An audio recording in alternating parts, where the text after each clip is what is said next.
아버지와 성령의 이름으로 아멘. 다 같이 정심기도 함께 기도하겠습니다. 기도합시다.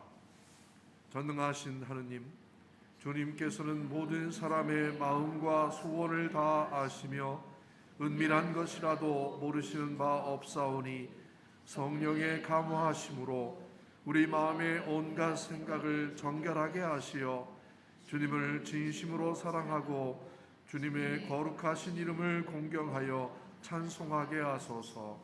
우리 주 예수 그리스도의 이름으로 기도하나이다. 아멘. 형제 자매 여러분, 우리는 이 거룩한 성찬예를 합당하게 드리기 위하여 우리 죄를 고백합시다.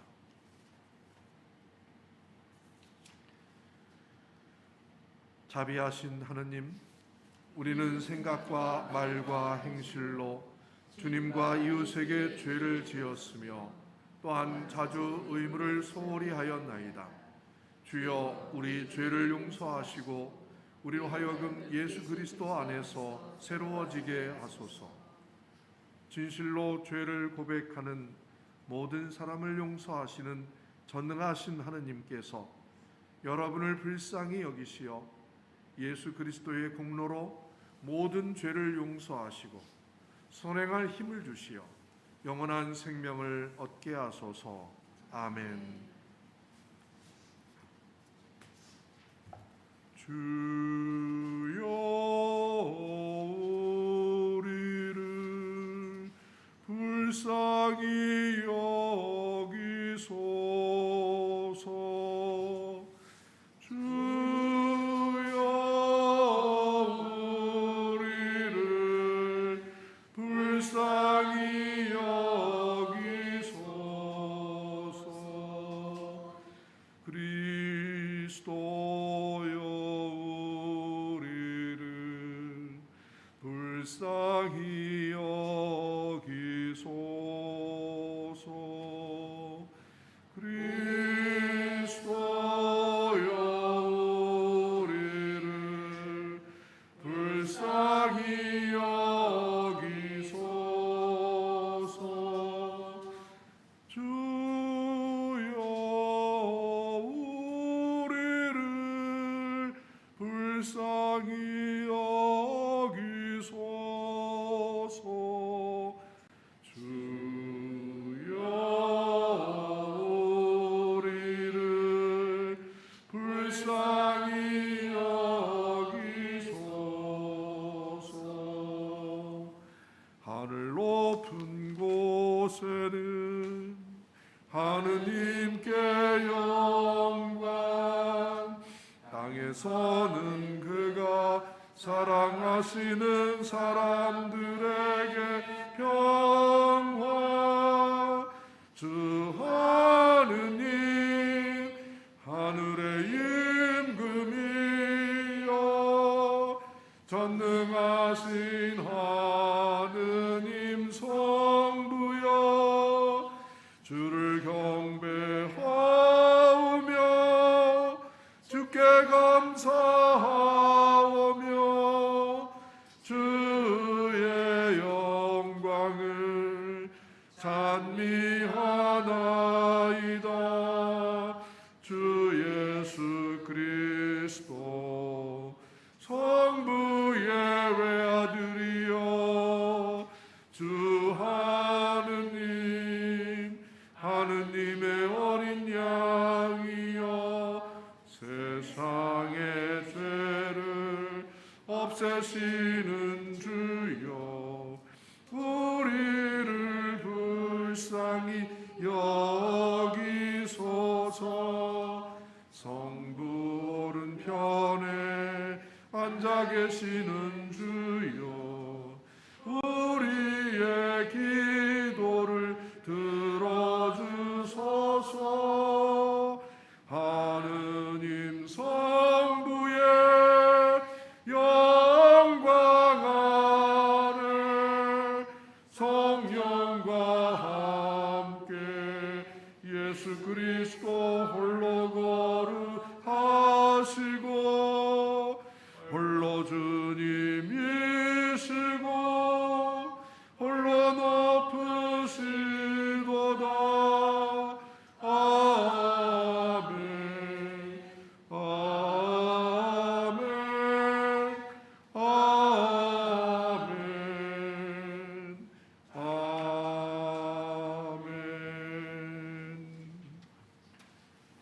주님께서 여러분과 함께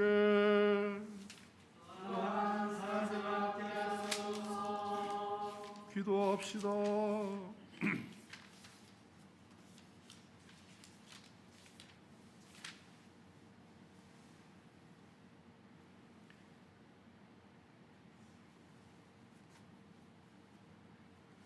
영원하신 하느님, 예수께서 요르단강에서 세례 받으실 때에 성령을 보내시고 사랑하는 아들이라 말씀하셨나이다.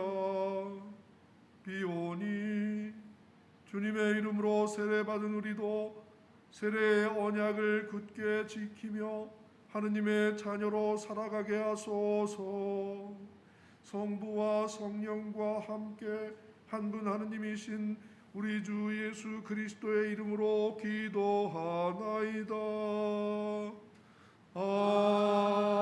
아멘. 모두 자리에 앉아주시고 독서 말씀 듣겠습니다.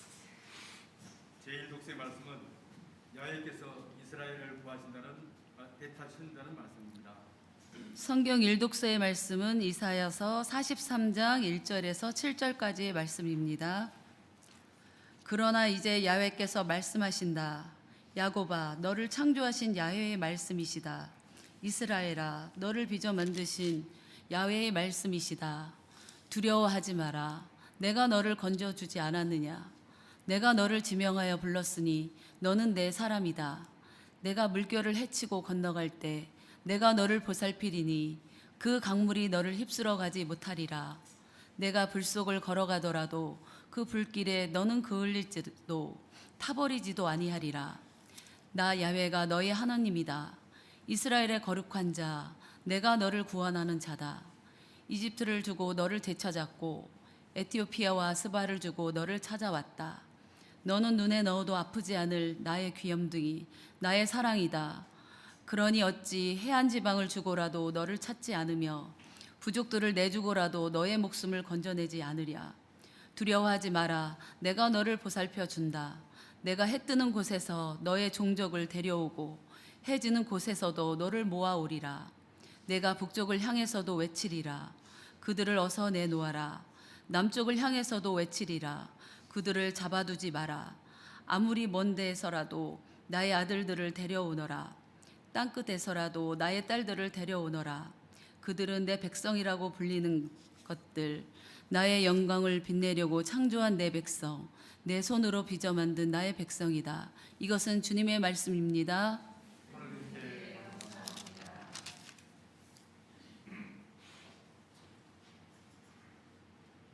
증개 성시는 시편 29편입니다.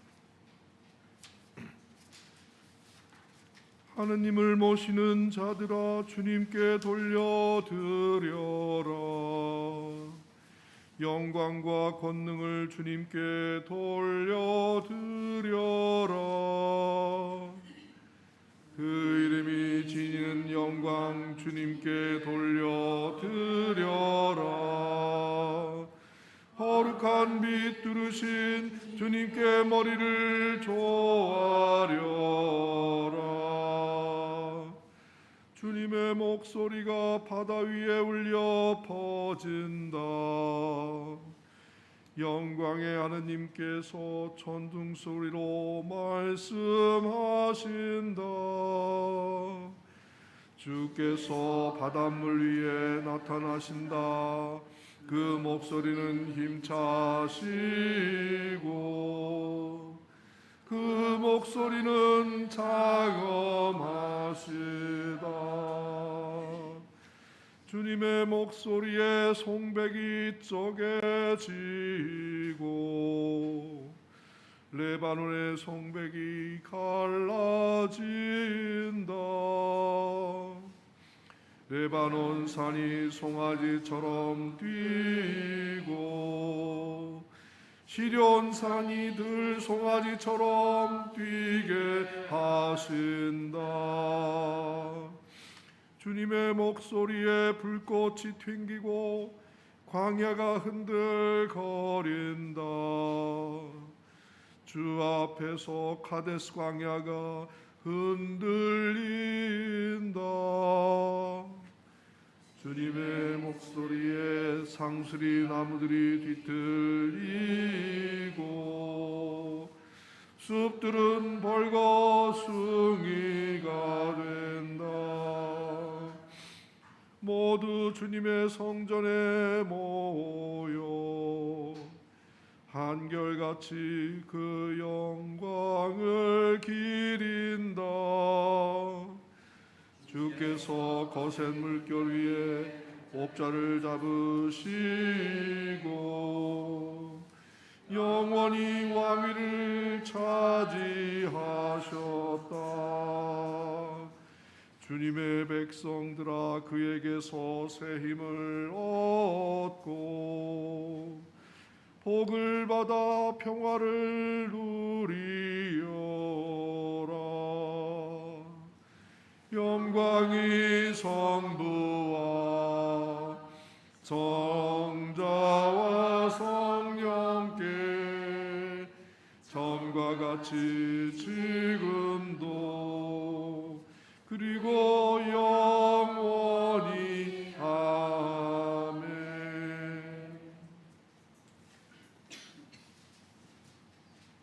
제2독서의 말씀은 사마리아에 전해진 복음에 관한 말씀입니다. 제2독선 사도행전 8장 14절에서 17절까지 말씀입니다.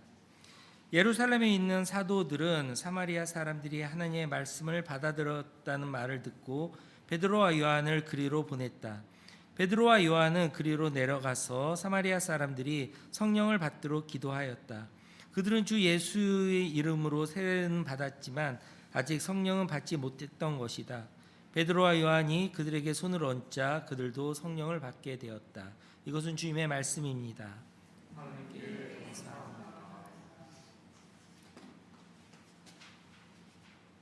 일어나셔서 신계서가 172장입니다.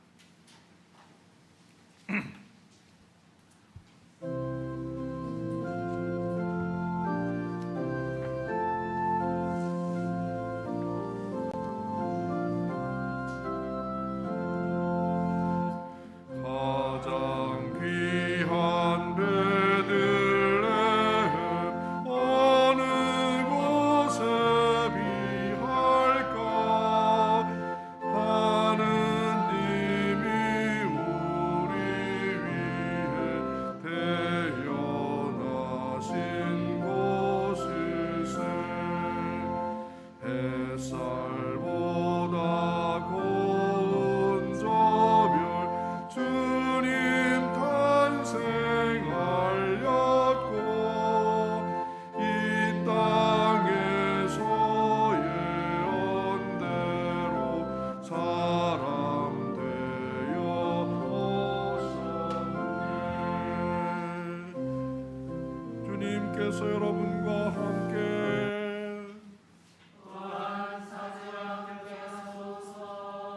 성루가가 전한 거룩한 복음입니다.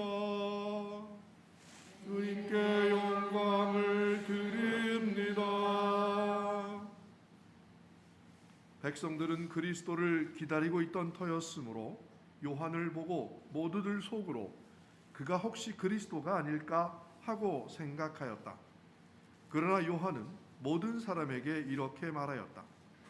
나는 너희에게 물로 세례를 베풀지만 이제 머지않아 성령과 불로 세례를 베푸실 분이 오신다. 그분은 나보다 더 훌륭한 분이어서 나는 그분의 신발끈을 풀어드릴 자격조차 없다.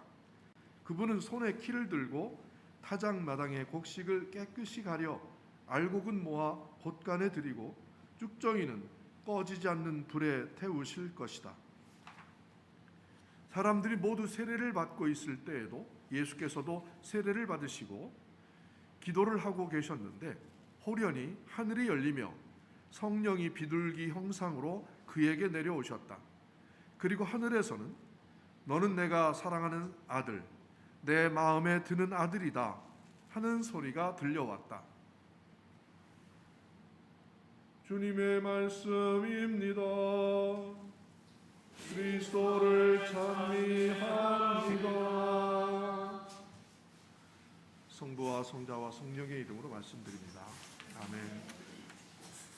저거 좀 하나 끄시죠.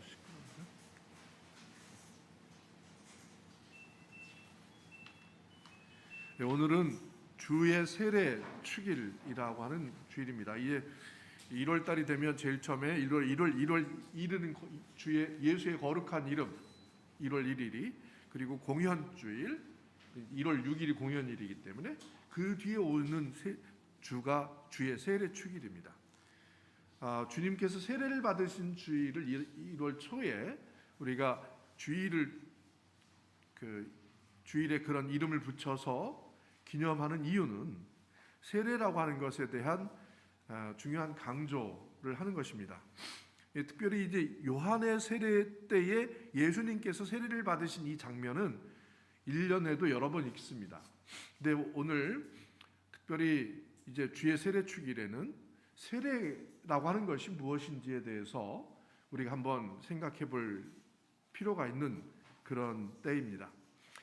우리가 다 세례받은 기독교인들이죠.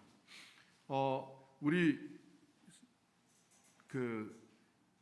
영성체를 할 때, 즉 예배를 드릴 때, 예배 드리는 공동체, 우리 성도 이렇게 얘기를 하죠, 기독교에서는. 근데 성공회에서 이 성만찬에 초대받은 모든 사람을 가리킬 때 얘기하는 말을 모든 세례받은 기독교인이라고 이렇게 표현합니다. 즉 다시 말하면 성만찬 예배의 가장 중요한 초대의 중요한 손님은 바로 모든 세례받은 기독교인들이라고 하는 것입니다. 모든 세례받은 기독교인이다라고 하는 이야기를 저는 할 때마다 굉장히 가슴이 벅찹니다. 이 모든 세례받은 기독교인이다라고 하면 그냥 의중이 떠중이 다 이런 뜻이 아니라 세례받은 기독교인이다라고 하는 것에 굉장히 중요한 강조점이 있는 겁니다. 이 모든 세례받은 기독교인에는 온갖 사람들이 다 있겠죠. 그죠? 어떤 사람들은 부자도 있겠고, 어떤 사람들은 가난한 사람도 있겠습니다. 어떤 사람들은 권력자도 있겠고, 어떤 사람은 권력이 없는 사람도 있을 것입니다. 또 어떤 사람은 아는 게 많은 사람도 있고, 어떤 사람은 전혀 무식한 사람이 있습니다. 또 잘난 사람이 있으면 못난 사람이 있고, 이렇게 인간의 다양한 모습들이, 이 기독교인들은 그것을 그 중에 어떤 기준도 없습니다. 예를 들면 기독교인들은 잘나야 된다라든가, 기독교인들은 잘 살아야 된다라든가, 이런 기준들이 없어요. 이 기독교인에는 모든 인간들이 다 기독교인의 대상입니다. 그런데 단 하나의 기준이 있습니다. 그것은 세례받은 사람들이다라고 하는 것입니다. 기독교인의 조건은 유일하게 하나가 있어요. 바로 그것은 세례받은 사람이라는 것입니다. 세례라는 게 그만큼 중요하죠. 그래서 세례에 대한 교리도 있고, 또 세례의 절차도 있고, 여러 가지가 있습니다.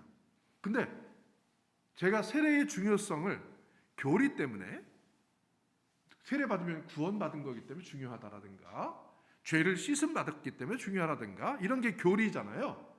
그런 교리 때문에 세례가 중요하다고 강조드리는 게 아닙니다. 세례는 교리적으로 얘기하면 새로 태어나는 것입니다. 새로 태어난 만큼 우리에게 굉장히 중요한 어떤 순간이라는 겁니다. 인생에 있어서 사람의 삶을 결정하는 굉장히 중요한 순간이 있어요. 제일 중요한 게 뭐예요? 태어나는 겁니다. 인간은 태어나야 인간이에요, 일단은. 그래서 태어나는 것이 굉장히 중요하죠. 어머니 뱃속에서부터 형성이 돼서 배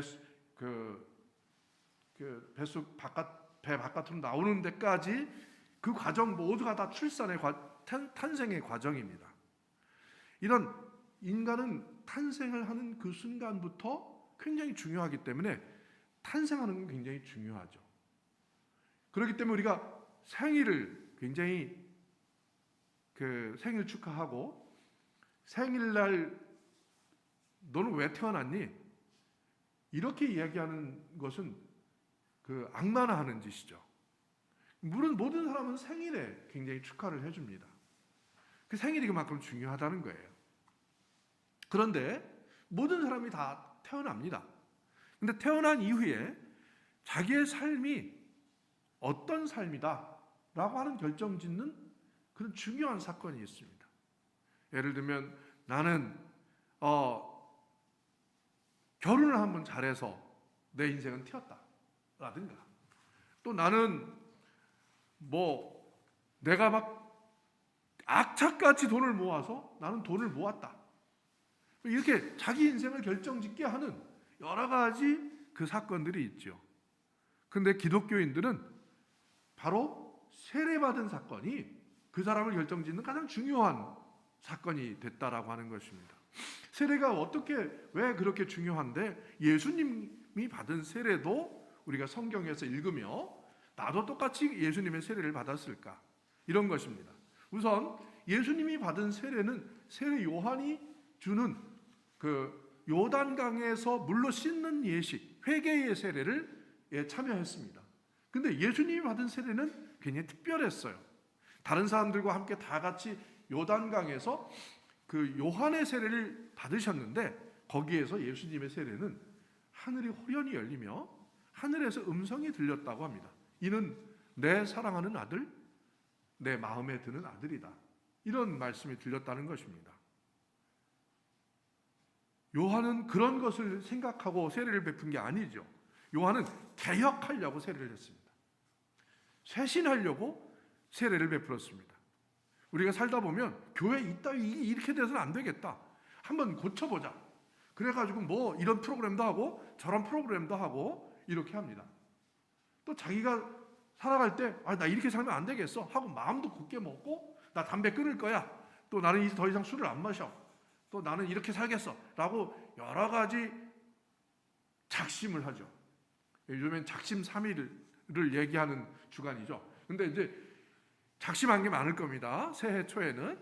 그런데 이렇게 작심을 하지만 자기가 가장 중요한 마음을 먹는 것, 자기가 자기 자신을, 즉 이것을 우리는 종교적으로는 이거를 깨닫는다고 합니다. 내 인생 이렇게 살아야 되는 거구나, 난 이렇게 살아야 되겠구나 라고 생각하는 그런 모든 것들이 있어요.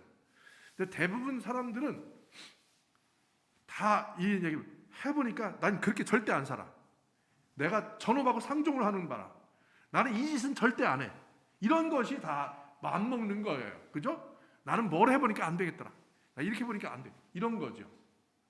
그런데 내가 딱 살아보니까 어머니 뱃속에서 태어날 때가 내가 제일 좋았어, 이렇게 생각하는 사람 손 들어보세요. 굉장히 중요한 사건이잖아요. 그런데 그때 뭘 알아요? 그죠? 어머니 뱃속에서 태어날 때 어머니는 또 아버지는 굉장히 사랑스럽게 바라봐주고 여러 가지 사랑을 줬겠지만 전혀 모릅니다. 그래서 우리는 그래도 태어나는 거예요.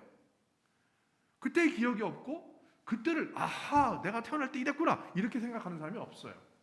그런데 어느 순간에 하느님께서 나를 불러주시고 나에게 내 이름을 불러주시고, 이게 굉장히 중요해. 먼저 난 그게 얼마나 중요한지, 제 이름을 불러주는 사람들이 이제 이게 크니 나중에 나 신부가 되니까 내 이름을 부르는 사람이 별로 없어요. 그전에 어렸을 때는 내 이름을 부르는 사람들이 여러 가지 의미로 동규라 이 자식아, 동규라 이런 식으로 이제 혼내키는 소리서부터 위로해주는 소리, 사랑스러운 목소리 여러 가지가 있겠는데, 하느님이 내 이름을 불렀던 그 기억을 제가 한다는 거, 이게 얼마나 저한테 소중한지 모릅니다. 동균아, 내가 있다. 이렇게 나의 이름을 불러주는 그 사건이 하느님과 내가 만나는 사건이에요. 이 사건을 내가 겪고 난 다음에는 내 인생이 달라졌어요. 그 다음부터 내가 정신 똑바로 차리고 살아서 달라진 게 아니라, 그 뒤에도 내가 잊어버리고 제 멋대로 살고 이렇게 내 고집대로 살았지만, 그런데 그 목소리가 내 속에서 조그맣게든지 언제든지 늘 이렇게 존재하는 것 같은 그 느낌에 끌려서 저는 이렇게 다른 데로 가지 않고 하느님이 어쩌지 해서라도 정말 하나님이 끌고 가시는 이 삶을 살고 있더라 이 말입니다. 이게 기독교인의 삶이에요. 기독교인들이 살아가는 삶의 가장 중요한 요소가 바로 그것이죠. 그렇기 때문에 우리는 세례받은 기독교인이다, 이렇게 얘기를 하는 겁니다.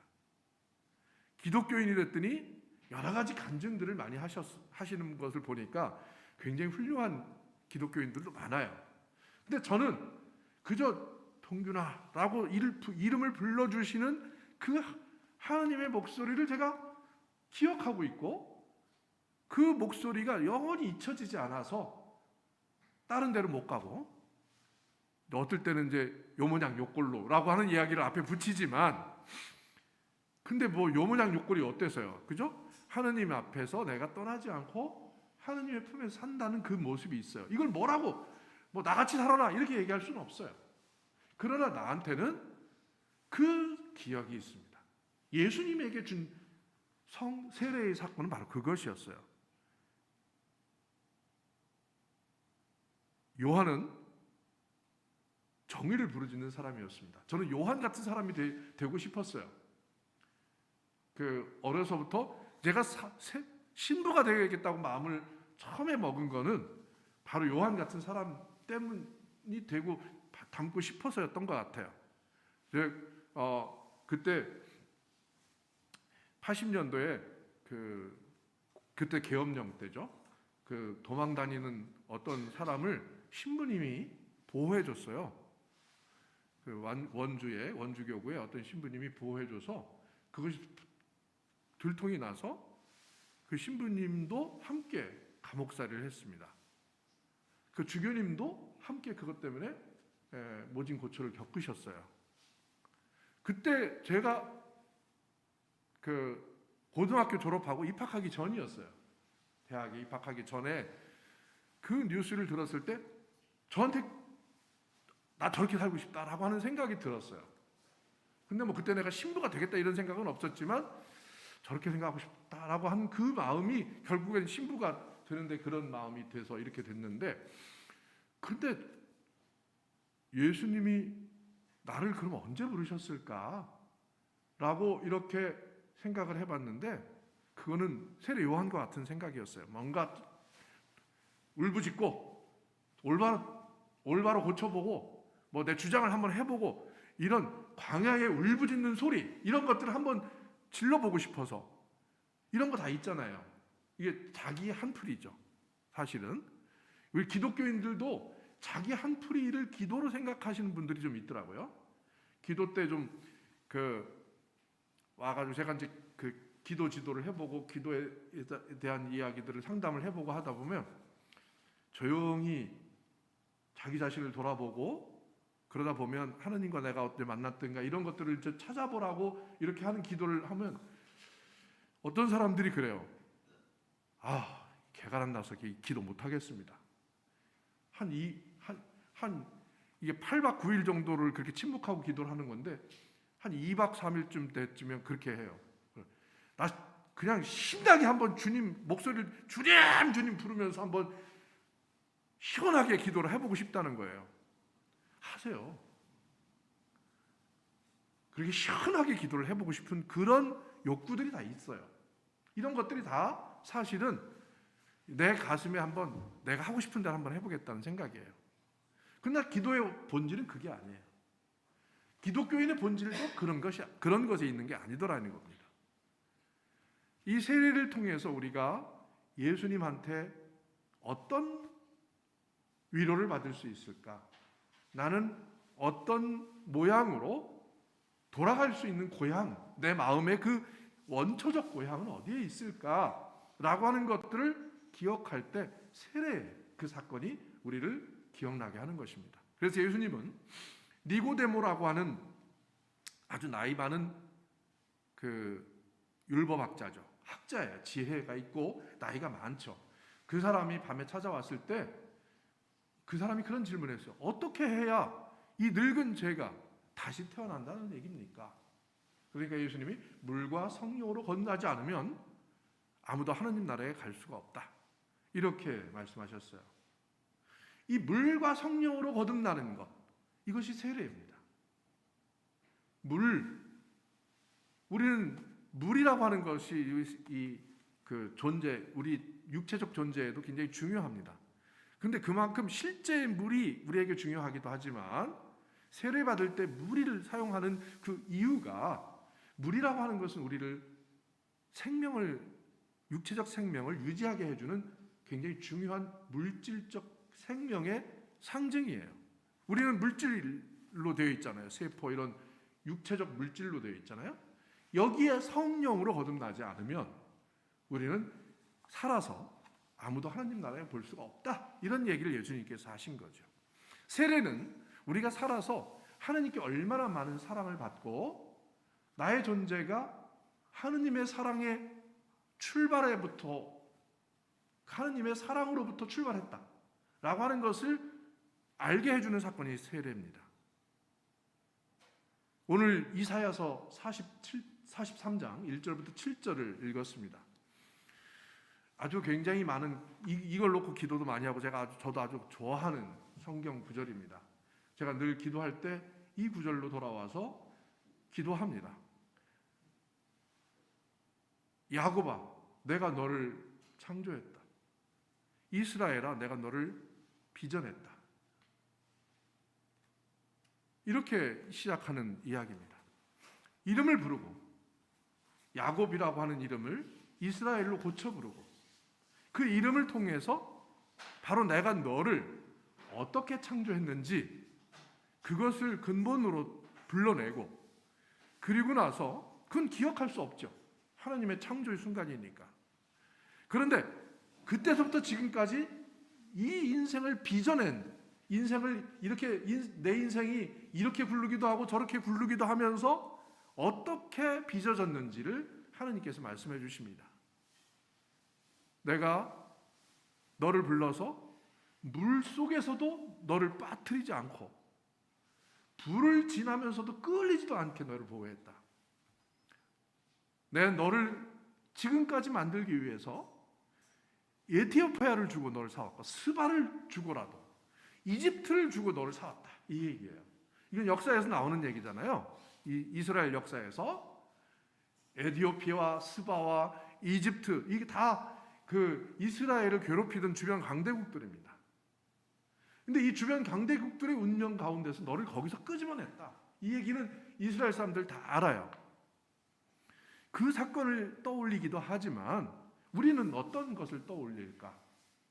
저는 이걸 기도하다가 내 인생을 하나님께서 건져내기 위해서 대신 버리신 것은 무엇일까?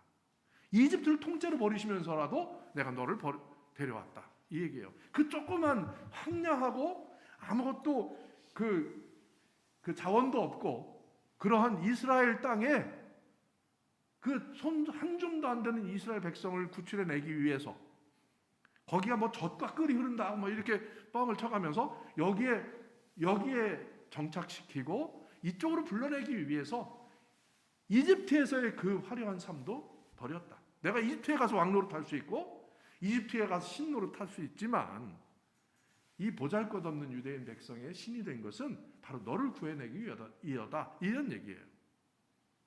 그럴 만큼 하나님께서 나를 위해서 버리신 것이 무엇일까? 이것을 한번 되찾아보면 너무나 은혜가 큽니다. 거기에 대해서 할 말이 많지만 그런 것들을 하면서 하나님이 너는 눈에 넣어도 아프지 않을 내 귀염둥이, 내 사랑이다. 내가 지금 너를 형성하기 위해서 북쪽에 가서도 너를 뺏어오고 남쪽에 가서도 너를 데려오리라. 동쪽에서도 해가 뜨는 데에서도 너를 데려오고 딸들을 데려오고 해가 지는 곳에서도 아들들을 데려오리라 하고 동서남북 흩어져 있는 나 자신을 하나로 모아오겠다는 하나님의 약속을 주는 말씀입니다. 세례는 하나님께서 나를 그만큼 사랑하셨기 때문에 나를 그런 인생으로 빚어내겠다는 약속입니다. 그렇기 때문에 세례받는 기독교인들은 얼마나 아름다운 존재들인지 모릅니다. 우선 내 자신이 그 세례의 약속 때문에, 세례는 나도 약속하지만 주님께서 나에게 하신 약속이 바로 그것입니다. 나를 어떤 지경에서도 나를 만들어내시고 빚어내시겠다 하는 약속의 말씀입니다. 오늘 주의 세례 주기를 맞이해서 세례받은 기독교인으로서의 나는 어떤 존재인지를 다시 한번 깊이 생각하는 계기가 됐으면 좋겠습니다. 그야 여러분들이 하느님의 사랑에서 출발한 존재들이다라는 사실을 잊지 않으시고, 나는 사랑받기 위해 태어났다, 당신은 사랑받기 위해 태어난 존재다라고 하는 노래처럼 우리는 그 사랑을 받기 위해 태어난 것입니다. 근데 그 사랑은 우리를 빚어내시고 깎아내시기도 하고 또 눈동자처럼 보호하시는 하느님이시기도 합니다. 그 하느님을 따라서 내 인생이 하느님에 의해서만 빛이 날 수 있다라고 하는 사실을 잊지 말으시고, 하느님께서 우리를 건져주신 세례의 사건을 통해서 새 출발할 수 있는 계기가 될 수 있기를 바랍니다. 성부와 성자와 성령의 이름으로 말씀드렸습니다. 아멘.